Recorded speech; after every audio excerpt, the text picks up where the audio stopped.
The chimneys and the shuttered windows of Bellevue were pleasing in their symmetry, she thought, but several of the shutters that she tried to fix for Hilda a year ago had slipped from their fastenings, and a few more of the slats were broken. The gravel drive was little more than a bed of weeds, and the only outbuilding still in reasonable repair was the old brick coach house. Nearly invisible amongst the pine trees, it propped up a jumble of sheds in various stages of disintegration. Standing in front of the coach house, Clare began to shiver. The temperature had dropped, and she should bring some logs inside and get a fire going. In the few days since she'd moved in, she'd used up all the wood that had been stacked next to the house. Although there was plenty in the pile next to the coach house, all she had to do was to find something to carry it in. The tool shed was empty of anything useful. No containers, no wheelbarrows, no tools. Nothing but a musty smell and a pile of old junk. A couple of paint-spattered sawhorses, some warped bits of timber, an ancient ladder missing a few rungs, and a mossy old tarp partially covering a tangle of rusted metal. Maybe that ladder was worth salvaging, though. She pulled it out and rested it against the coach house wall. At the back of the shed, she saw a large wicker basket shrouded in spiders' webs. After brushing away the webs with cold, numbed fingers, she filled the basket with cones from under the pine trees. She carried it into the kitchen at the end of a little passage off the main hallway and went back for more logs. On her return trip, Clare caught sight of her reflection in the hall mirror. A tall woman with hazel eyes, a grubby face with high cheekbones, and curly brown hair that hadn't seen a comb for a day or two. It was hard to believe that this woman had once been considered beautiful. She blinked, and the reflection changed.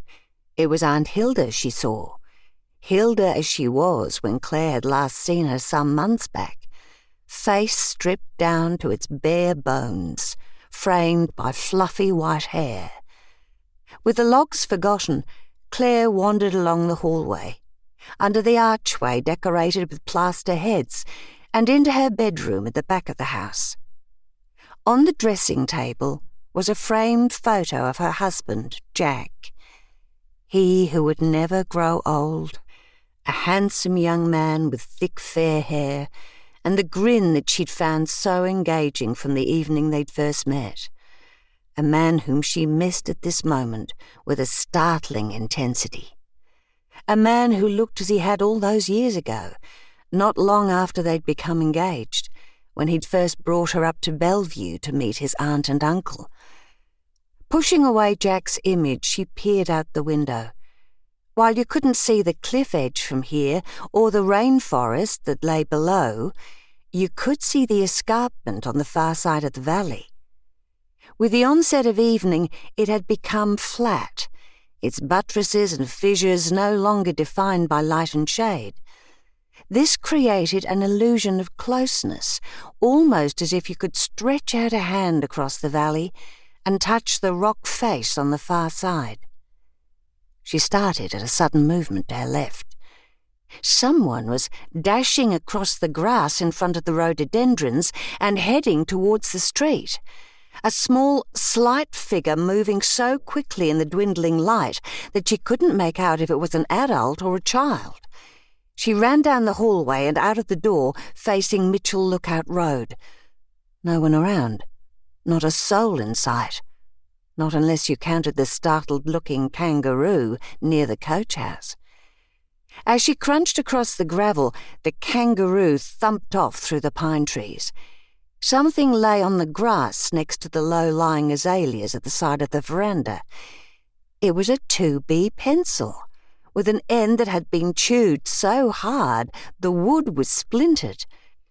She picked it up and put it in the garbage bin. When she went inside again, she locked the doors and turned on all the lights. Everybody should know that Bellevue was inhabited once more.